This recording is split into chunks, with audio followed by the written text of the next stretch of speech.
ఇంతసేపే sir, ఒక్క నిమిషం sir. ఎంతసేపు సార్ వెయిట్ చేయించుడు? చేయాలా, వెయిట్ చేయాలా. పోలీస్ వచ్చినప్పుడు టైం పడుతుంది. ఎంతసేపు అంటే ఆగుతాం సార్? ఆగాల, పోలీస్ వచ్చినప్పుడు 1 గంట 2 గంటలు ఆగాల.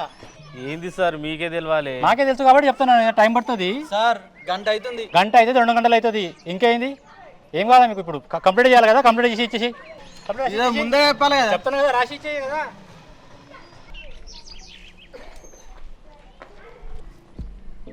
ఏమైంది రాయవు అట్లనే పట్టుకొని చూస్తున్నావు పెన్నును? గదేనే ఎట్లా రాయాలని ఆలోచిస్తున్నా. అరే అప్లికేషన్ రాయడానికి వస్తలేదా? ఏం చదివినారా నువ్వు? కాలేజీలో పొంటి చదివేట చదవను నేర్పిస్తారు కానీ ఈ పోలీస్ స్టేషన్లో పొంటి పోయి లెటర్ రాయన నేర్పిస్తారా? అరే పోలీసులకు మాత్రం లెటర్ రాయరాదు, కానీ పోరికి మాత్రం లైన్ వేసి లగ్గం చేసుకున్నాడు మాత్రం వస్తుందిరా నీకు.